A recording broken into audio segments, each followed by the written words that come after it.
The story of the three bears. There were once three bears who lived in a wood.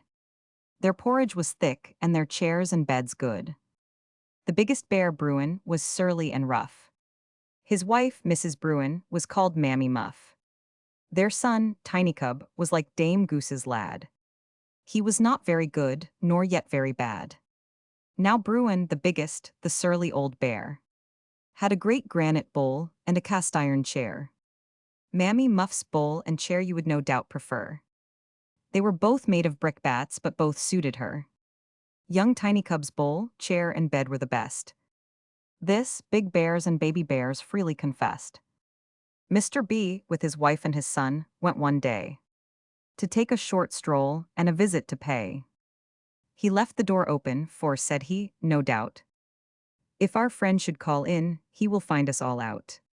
It was only 2 miles from dark hazelnut wood, in which the great house of the three Bruins stood. And from having bright curls, she was called Golden Hair.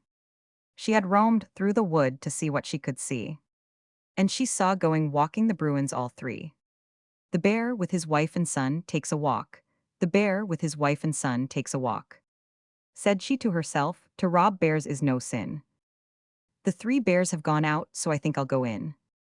She entered their parlor, and she saw a great bowl, and in it a spoon like a hair cutter's pole. That porridge, said she, may stay long enough there. It tastes like the food of the surly old bear. She tried Mammy Muff's and she said, Mrs. B, I think your taste and my taste will never agree. Golden Hair eats up Tiny Cub's porridge. Golden Hair eats up Tiny Cub's porridge. Then she tried Tiny Cub's bowl and said, this is nice.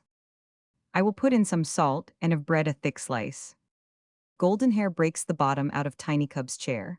Golden Hair breaks the bottom out of Tiny Cub's chair. The porridge she eats soon made her so great. The chair that she sat on broke down with her weight. The bottom fell out, and she cried in dismay. This is Tiny Cub's chair, and oh, what will he say? His papa is, I know, the most savage of bears.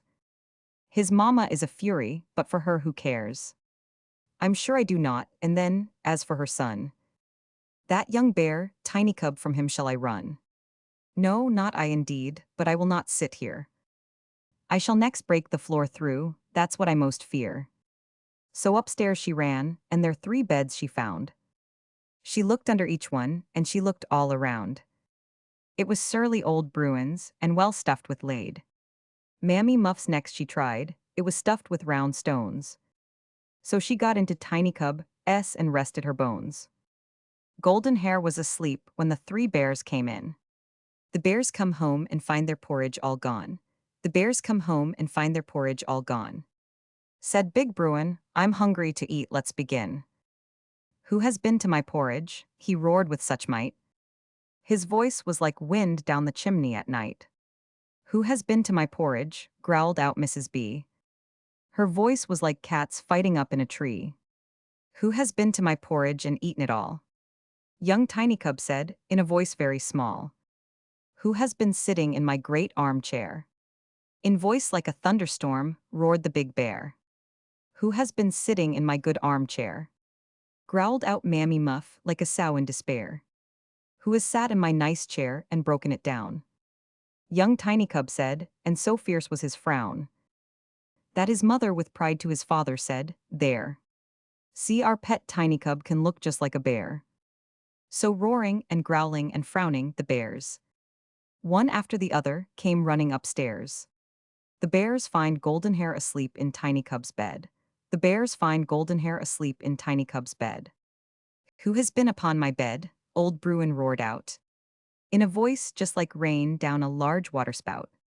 Who has been upon my bed? Growled out Mammy Muff, in a voice like her husband's, but not quite so rough. In a voice like hot water poured into a tub. And Tiny Cub's breath was so hot as he spoke, that Golden Hair dreamt of hot water and woke. She opened her eyes and she saw the 3 bears, and said, let me go please, I'll soon run downstairs. But Big Bruin was angry and shouted out, no. You had no right to come hither, and now you shan't go. What we mean to do with you, ere long you shall find. You can lie there and cry till I make up my mind. To Mammy and Tiny, then did Big Bruin roar. Go and block up the chimney and nail up the door. This golden hair now has got into a scrape, and if I can help it, she shall not escape. Golden hair jumps out of the window. Golden hair jumps out of the window. But Golden hair saw that a window was there. It was always kept open to let in fresh air. So she jumped out of bed, to the window she ran, saying, "Three bears, goodbye, catch me now if you can."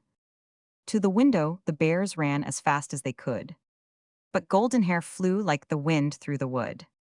She said the bears' breath had filled her with steam.